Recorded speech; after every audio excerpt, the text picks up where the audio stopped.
Hello there, welcome back to a new study session on Anki. For the next half an hour, I'm gonna review my flashcards on Anki. So we are gonna go through all of these decks over here that I have previously prepared. Some of them have been downloaded from Anki web, which is a reliable source of Ducati information. is now live. Streaming education. Studying English. My Anki Dex. Short session. Thank you, chatbot, for that introduction and that interruption too. Yeah, that is correct. This is gonna be a short session. This is gonna take me around 30 minutes to complete all of this vocabulary. So, yeah, I hope you learn something along the way, alongside me, while I am trying to learn all of these flashcards and words, new words. I'm trying to learn them by heart. It is not an easy task, to say the least. So that is why I try to keep my streak alive and I try to practice and review them on a daily basis. They are not the same though, because of the spaced repetition algorithm on Anki that decides whether I'm getting a flashcard this day or the next one or in a few days or a month later. And that is why what I like about it, because I'm not going through the same vocabulary over and over again, because according to the learning theory, that is not the most efficient way to learn new material. Actually, it goes against the process of learning, the learning process that you should take. That is to say that if you practice the same vocabulary over and over again on a daily basis, that is not gonna help you learn by heart all those words that you are trying to incorporate into your long-term memory. On the contrary, that is gonna undermine your progress. So the best way to go is to work with the learning curve. I encourage you to search it up on the internet and you're gonna get a better understanding of how it works. Okay, after that long introduction, and without any further ado, let's get jump into the first one, titled 101 American English Idioms. I downloaded this deck from Anki web, and supposedly this this vocabulary was taken from a book titled 101 American English Idioms, and the author of this, not the author, but let's put it this way, the person who decided um, to to get this deck structured took a lot of time to take all of that material from the book into an Anki deck, so people would be able to study it without thinking about taking information from a book, which I find it to be really kind of him or her. Alright, let's go through 7 flashcards for review today. We are learning 6 of them. That means that we've already gone through them. And then we are gonna go through 2 totally new idioms today that we haven't taken a look at yet. The first one is hot under the collar. And even though this looks like a happy face, it is the contrary. Because hot under the collar means to get very angry, as we're gonna see down here in its definition and example. Hot under the collar. Extremely angry. It is not just angry, but extremely angry, the next level. So let's go through this short conversation over here to have a better understanding of how to use it in context. Did you see how Bill came into work this morning? Did I ever, boy? Was he hot under the collar? What brought that on? He said that he was extremely angry because he got stuck in slow-moving traffic and arrived later for an important business meeting. Well, maybe that's understandable as long as he doesn't treat someone in a bad way. Did you see how Bill came into work this morning? Did I ever? Boy, was he hot under the collar. What brought that on? He said that he was extremely angry because he got stuck in slow-moving traffic and arrived late for an important business meeting. Alright, let's give this one a good and let's move on to the next one, which is on the line. On the line is when you have something in risk to be lost. On the line, in danger of being lost. In danger of being lost. Well, that's a better definition.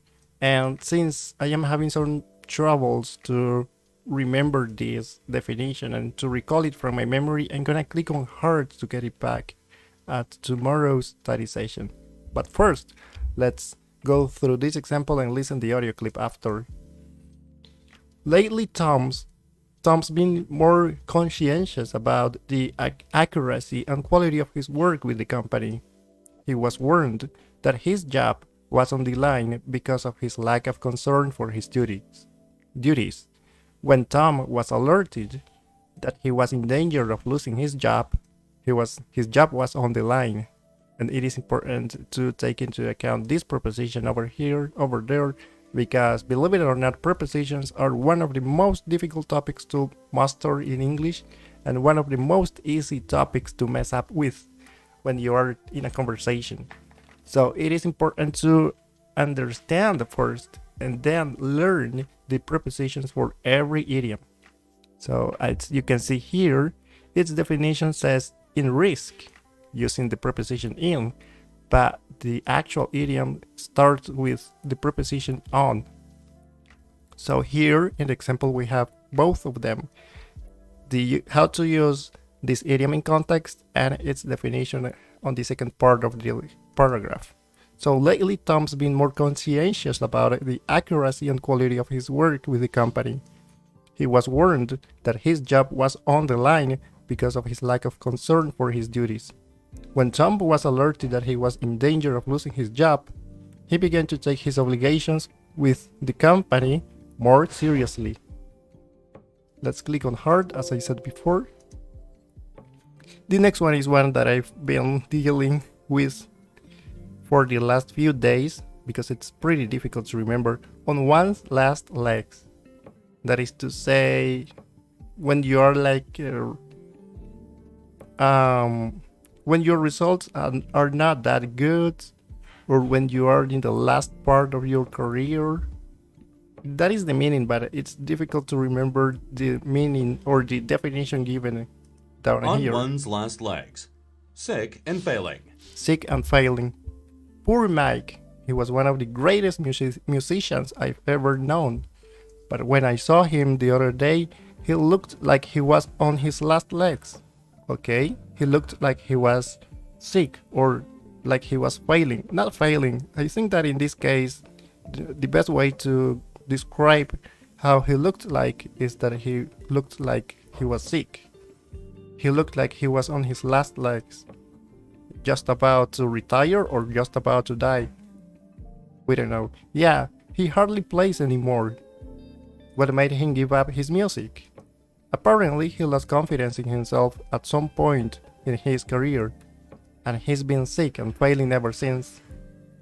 Poor Mike. He was one of the greatest musicians I've ever known, but when I saw him the other day, he looked like he was on his last legs. Yeah, he hardly plays anymore.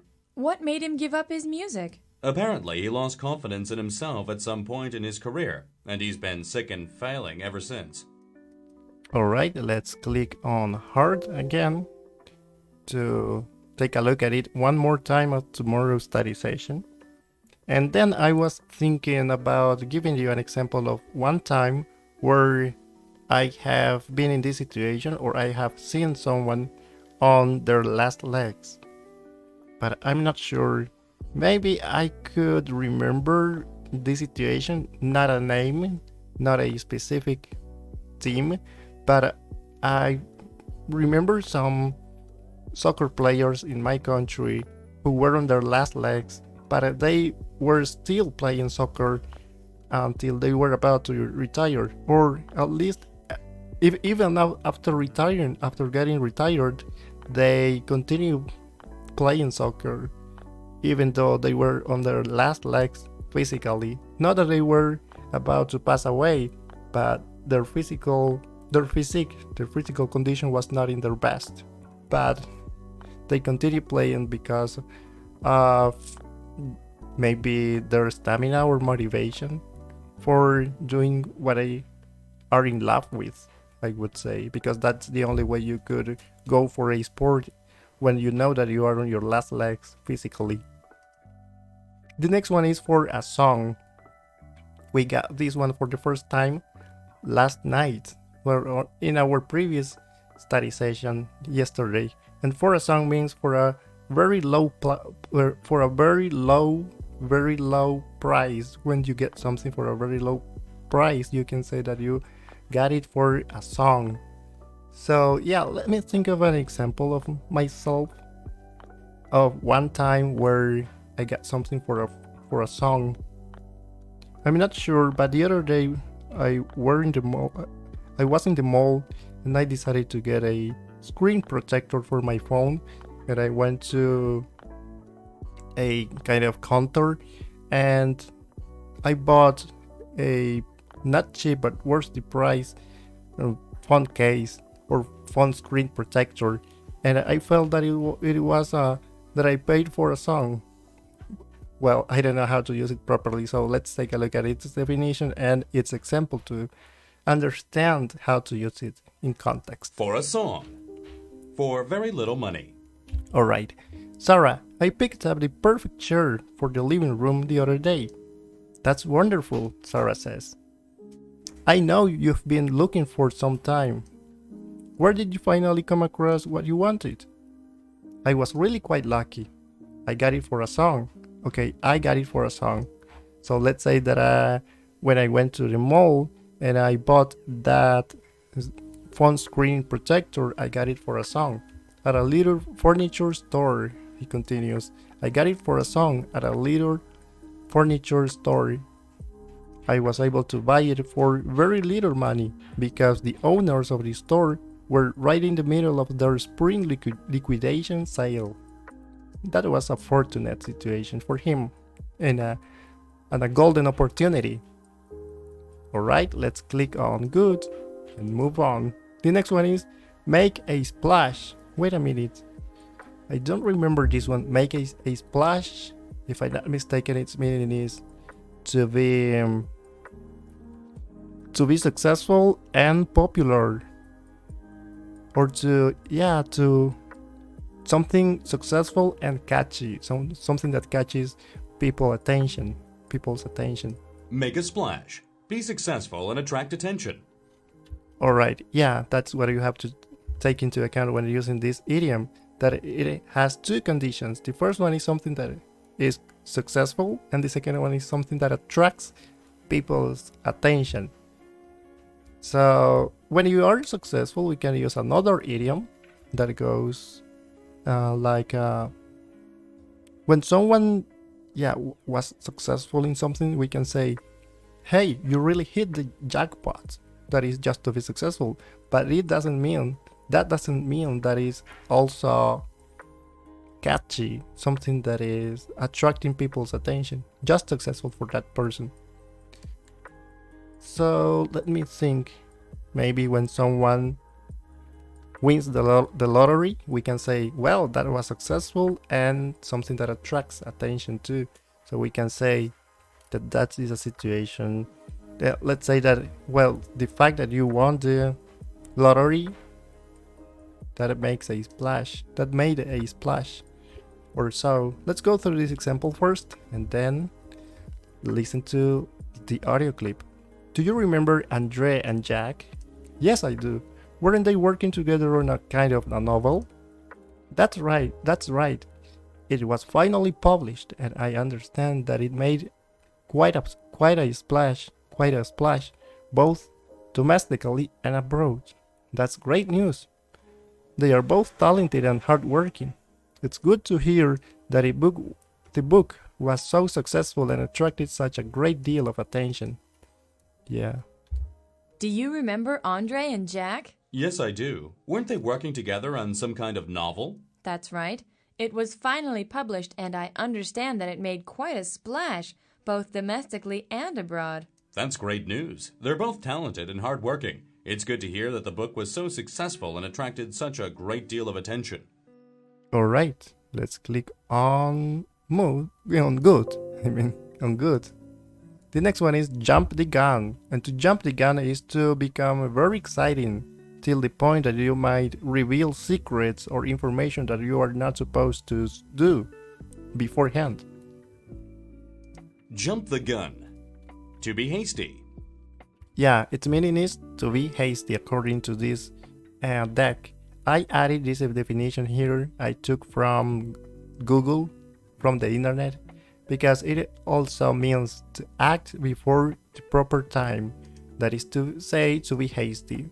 Because to be hasty doesn't tell us too much. So I prefer to give a little bit of information here to have a better understanding. So let's go through this example, this short paragraph, and then we are going to listen to the audio clip.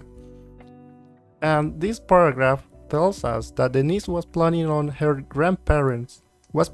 telling her grandparents that the doctor said that she was going to have twins. But when her dad found out, he jumped the gun.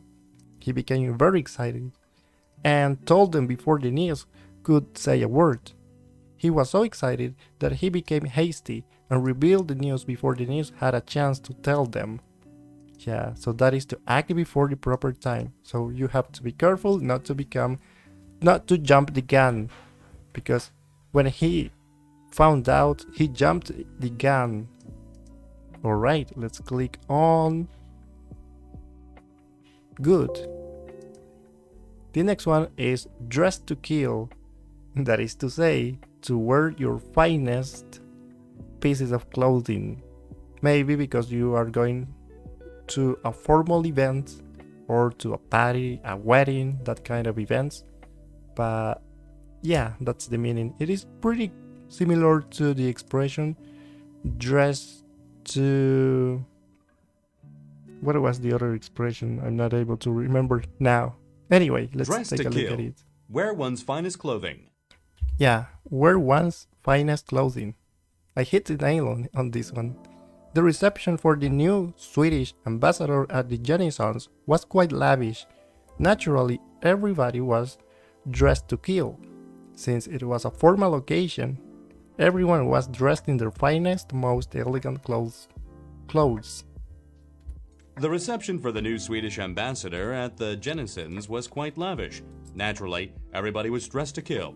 Since it was a formal occasion, everyone was dressed in their finest, most elegant clothes.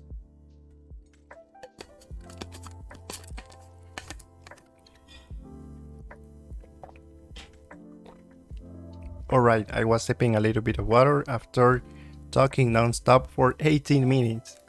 It is a good idea to take advantage of these breaks while listening to the audio clips to sip a little bit of water.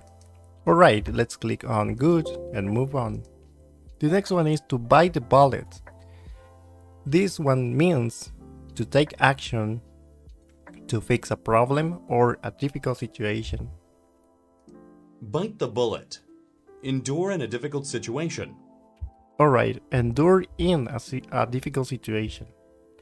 We really had a frightening experience when we went hunting last month. What happened? We got lost in the wilderness and had to bite the bullet until help arrived. Well, this is not the best example in the world, but it works in some extent. So let's give it a chance. Did you manage okay? Barely. We weren't prepared for the cold weather and we couldn't find any shelter. We had to endure in a very trying situation. We almost froze by the time they found us. We really had a frightening experience when we went hunting last month. What happened? We got lost in the wilderness and had to bite the bullet until help arrived. Did you manage okay? Barely. We weren't prepared for the cold weather and we couldn't find any shelter. We had to endure in a very trying situation. We almost froze by the time they found us. Alright, let's click on good to get this flashcard in 9 days from now, according to the spaced repetition algorithm. Get up on the wrong side of the bed. That means to wake up in a bad mood. Get up on the wrong side of the bed. Wake up in a bad mood. Alright. What's the matter with Bernard today? He started shouting from the moment he stepped into the office.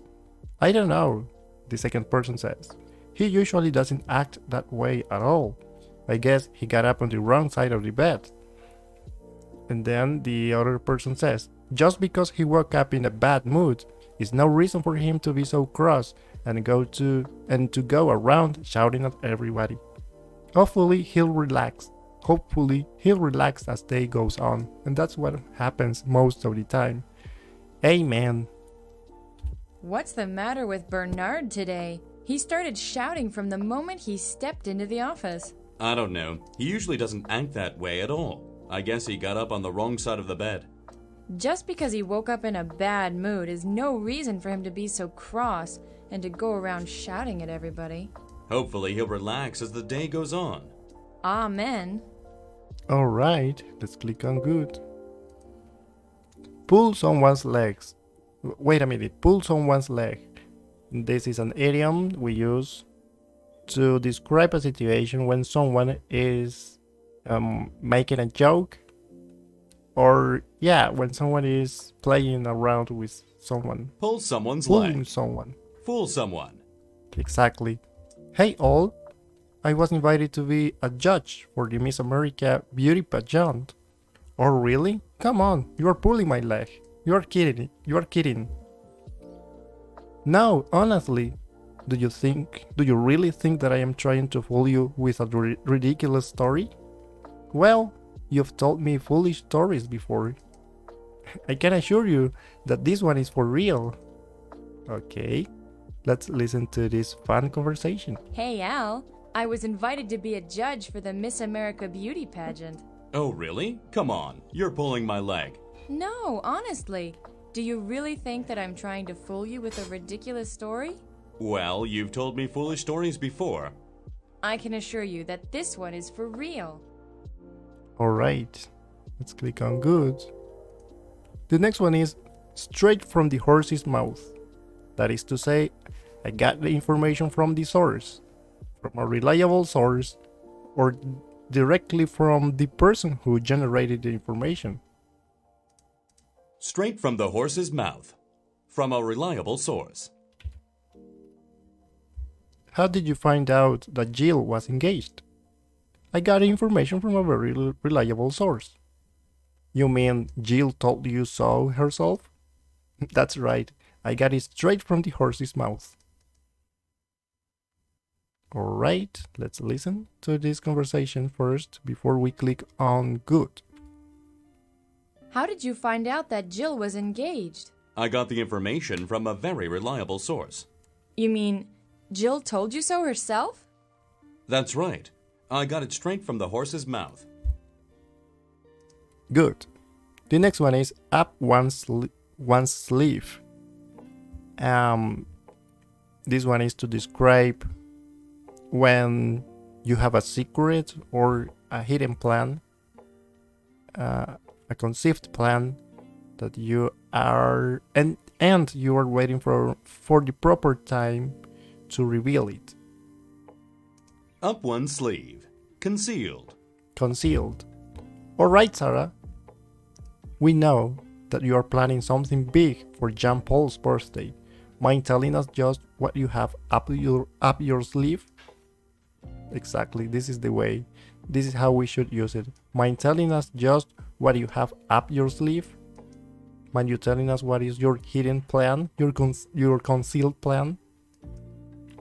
And then Sarah says, I wanted to make his birthday a very special event. Jean Paul has a sister living in France, and I sent her an airplane ticket so that she could be here for his birthday. Boy, that is something special. We kind of guessed that you had some concealed plan and were waiting for the right moment to reveal it. Well, I didn't want to say anything until I was sure she could come. That's a good strategy, to be honest.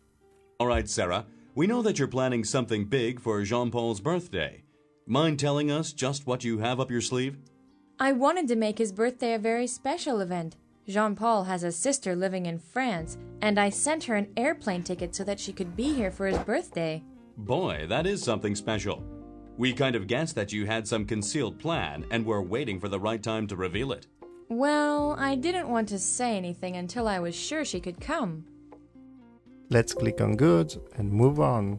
The next one is at the end of one's rope, and it means at the end of one's ability. At the end of one's rope. At the limit of one's ability to cope. At the end of one's ability to cope. Well, it's a quite difficult definition, to be honest. Anyway, let's go through this example down here, and yeah, as always I do, we're gonna listen to the audio clip and click on good, hard, easy, or again. The Jones housekeeper was completely useless. Poor Mrs. Jones.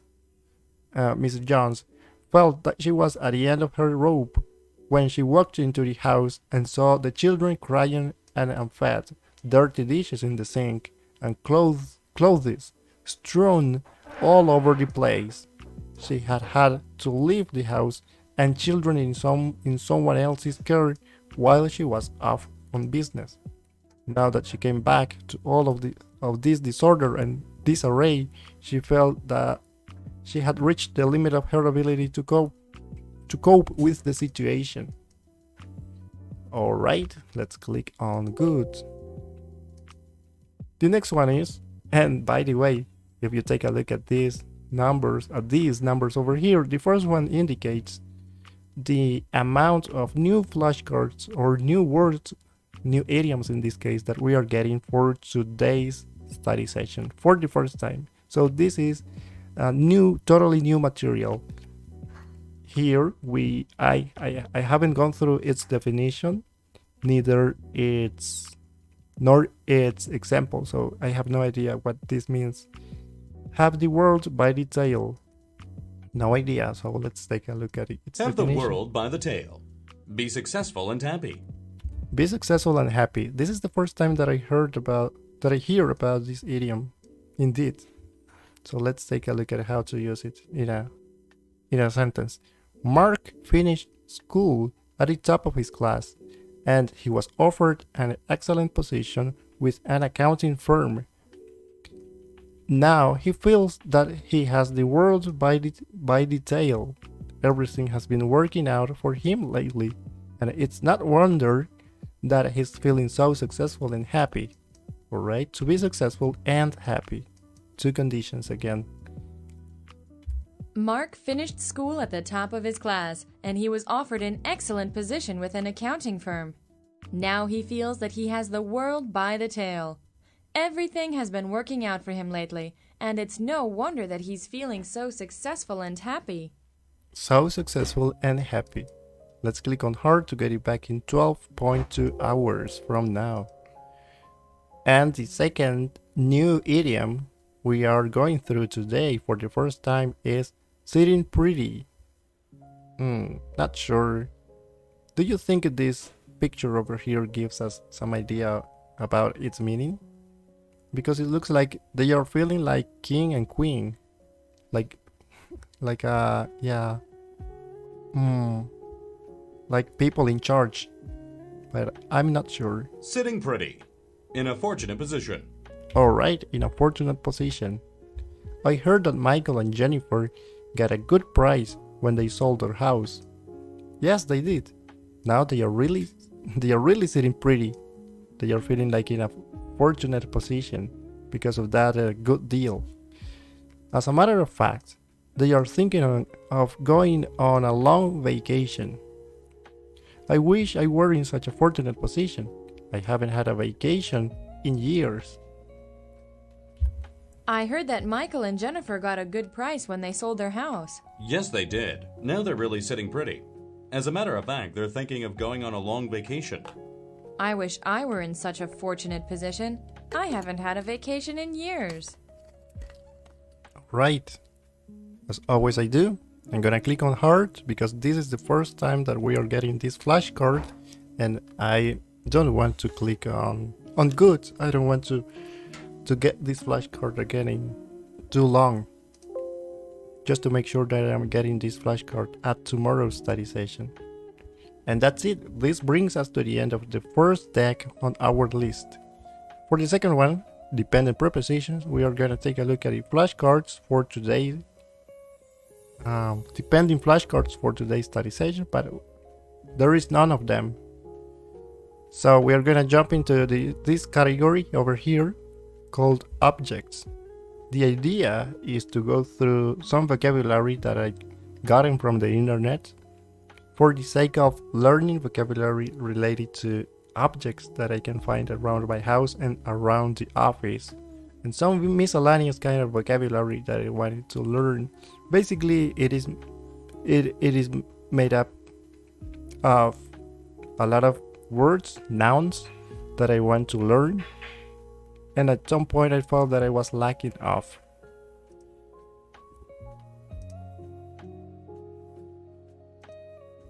We have 3 words for review on our miscellaneous deck. The first one is the feeling that you get when this happens, when your limbs are constrained or under pressure. Well, the name of this feeling is, let me think a little bit. Can you believe it? I can't remember the name of this. But I remember that it was tricky. Numbness, yeah. Wow, that took me a long time to retrieve that word from my memory. Yeah, when you get this feeling, the feeling of numbness in your legs and arms or toes, it's because you've been sitting in a bad position or you're standing in a bad posture too. Yeah, let's take a look at it. Numbness.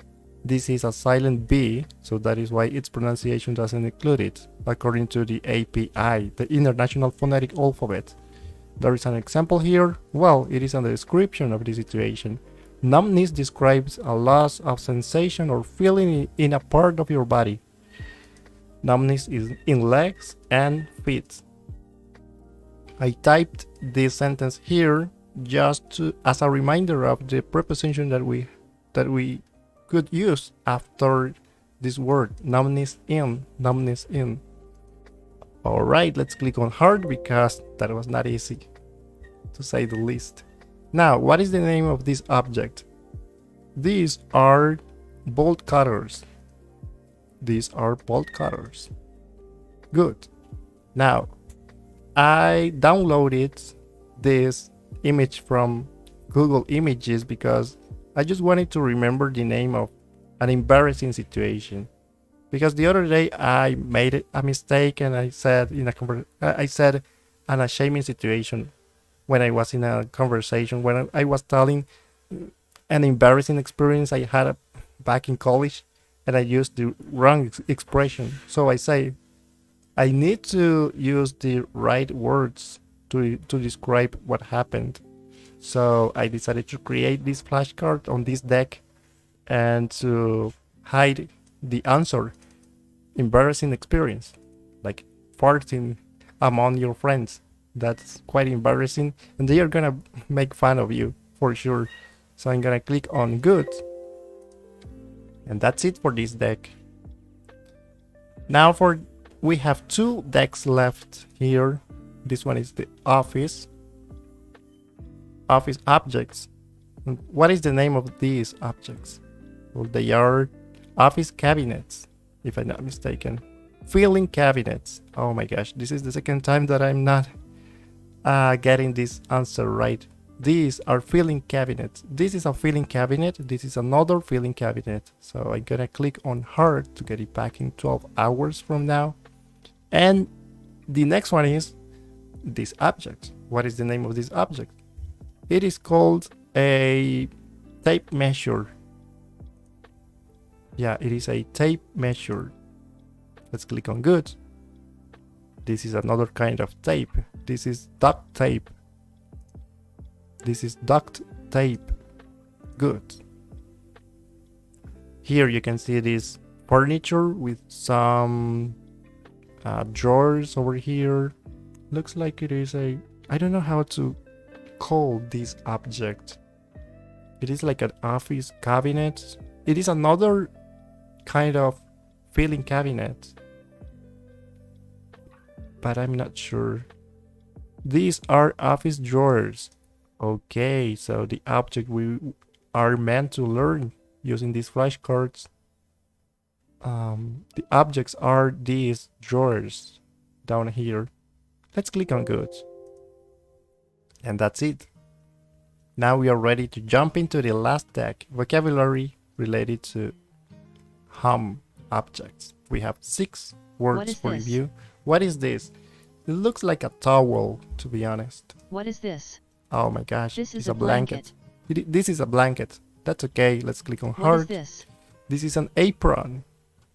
This is an apron made of fabric most of the time that you use for cooking to prevent your clothing from getting splashed with some ingredient or something that is gonna ruin your clothes. What is this? This is an apron. This is an apron. All right, let's click on good. What is this? These are no, wait a minute. Clothespin. What is this? Not sure. This is a Clothesline. clothesline. All right, yeah, we are talking about the line here, about the cord you use to hang your clothes for getting dry. This is a clothesline. All right, let's click on hard. What are these? These are Tupperware containers. What are these? These are Tupperware containers. Exactly, these are Tupperware containers. What is this? This is a broom. This is a broom. What is this? This is a broom. This is a broom. Okay, its pronunciation is broom because we have a double O over here, and just because of that, and because I was hesitant when I first saw this object. I'm gonna click on hard. What are these? These are cushions. These are not pillows, so What be are careful. these? These are cushions. Cushions, and again another pronunciation trouble. Another mispronunciation situation. So these are cushions, and they are meant to be placed on a couch. That is why they are not pillows, because pillows are meant to be used on bed. That's the key difference between a pillow and a cushion. Oh, come on. Okay, let's click on hard. And that's it.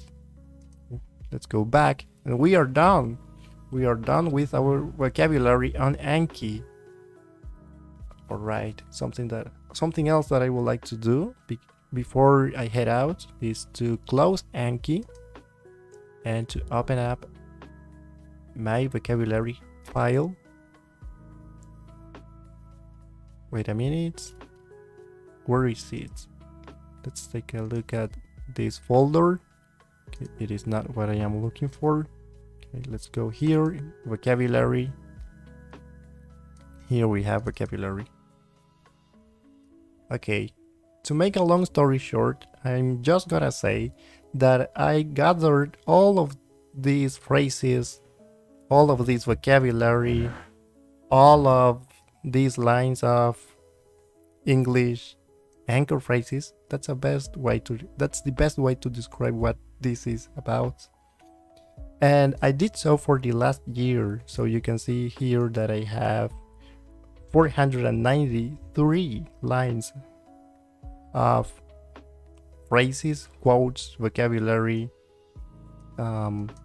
Basically this is what I would like to incorporate into my active vocabulary, into my long-term memory, and being able to use it in a conversation.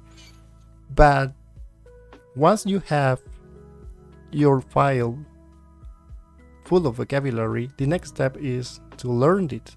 But there is no easy way to learn all of this vocabulary, and Anki is not a good piece of software for doing so, because you are meant to create flashcards, like two-phase flashcards. So you have a question and an answer. But here, when you are trying to learn quotes, by themselves. It is difficult because you don't have a the rare part of the flashcards. I mean, it is not a two-way exercise. So since I know how to code and how to program, I decided to create my own app for the sake of reviewing this material, taking lines randomly from this file without repeating them, and that way I would get them. I would go through them without having a frustrating experience. Let's put it that way. So let me just open that for you.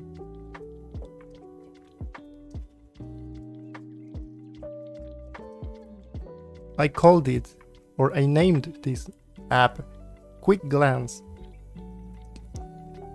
because that is what it is for. So let's click on vocabulary, my vocabulary, and this is what pops up. It's just this little window. It's just a little window, and we are gonna see one of these lines that I just showed you. Every 10 seconds, I can go from 5 seconds all the way up to 30 seconds, but I think that 30 seconds is way too much. So that is why 10 seconds for me is the sweet spot. So what I'm gonna do now is I'm gonna place this over here just for dramatic purposes. I'm gonna set up a timer to 10 minutes, and then I'm gonna read out loud every single phrase or line of vocabulary that is gonna appear over here. Okay, here we go. To drop, I'm not sure. Okay, here we have air and Aries, the two versions of these words to say that you are giving someone to the next generation. In hindsight, when you look at something in the future, when you look at something that happened in the past, oh, what a bummer, that is to say, what a problem, what a bummer, or yeah, what an uncomfortable situation. I did a lot of thinking about, and here I just want to point out that the verb to be used is did. I did a lot of thinking. Dorky friends. Your dorky friends are introverted friends, or things that do things, or friends that are not popular. Happily ever after. When people get married, they think that the next years of their life, or the rest of their lives is gonna be lived happily. They are gonna be happily ever after. You are already off to a great start by taking. Okay, I didn't have the chance. The freshman and the sophomore. The freshman and the sophomore. When you want to say that you are in your first year at college. In college, your limb, well, a person or an animal has a leg. People and animals have limbs. A staple is a basic element of something, like a recipe or a culture's cuisine. To grow, grew, and grown.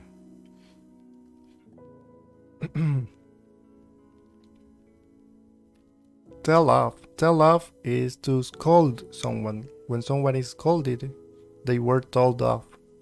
So it's a informal way to say that you were scolded. The teacher received a gift as a token of appreciation. A token of appreciation. That is uncommon words, so I wanted to take note of that. To have an impact on something. Yeah, when you use this phrase, you have to take into account this preposition, have an impact on. And he goes on to say, or he goes on to mention, I think that's another way. I need to figure out time for French studying, or I need to figure out time for English studying, or whatever target language you have in mind. Making your way through making your way through. When you say that you made your way through a problem or made your way through an experience, you can use this phrase. No wonder. When you say, yeah, no wonder I failed my exam. No wonder I blew up my exam. I didn't study. I'm very flattered when someone tells you something nice. You can say, oh, thank you, I'm very flattered. Or when you are having that feeling too, it is written as we go along. I don't know what kind of situation I would resort to this expression. A cliffhanger. Yeah, when you are giving a cliffhanger at the end of a TV show episode, is because something is about to happen, but they want you to be interested in going to the next episode. When something is made up of, we can talk about their components. Someone who is mean.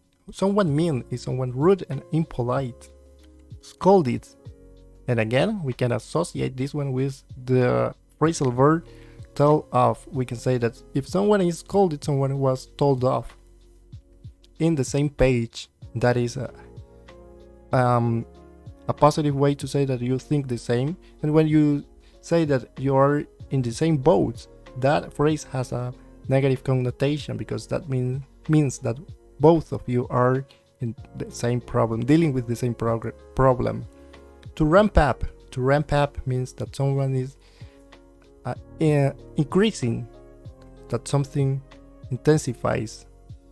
It boils down. Another similar expression is to say that you can break down the matter to yada yada yada. When you leverage the interactive or learning tools available at your disposal. Pretty long phrase. Breath, according to this pronunciation over here, using the IPA, again, the International Phonetic Alphabet, which is a great tool for learning languages. So I highly recommend you trying out. You have to be tested on it. When you learn something new, you have to be tested on it later, afterwards, to prove that you learned it efficiently. The logs crackled in the fireplace. That is the sound a log does when on fire. A button, the flick of a button. Sorry for cursing. Alright, 4 minutes and 20 seconds on my clock. Sorry for cursing. The next one is, if you want to take it a step further, let's say that you want to take your English a step further, or you want to take learning idioms a step further, I would tell you to get a book about it. On your right hand side, as you can see here on your right hand side, you can see how many viewers we have right now, and then the other version on your left hand side. It should be completely fine for me. This phrase was taken from a streaming that I was watching the other day. I'm gonna play one more game and then head out. That is a good phrase to have at hand when you want to say that you are about to get out. First and foremost. As you can see, we are supposed to stress the second part of this word, foremost. Streaming has definitely brought that out of me, or streaming has definitely brought that out of me. It'll come a lot more naturally.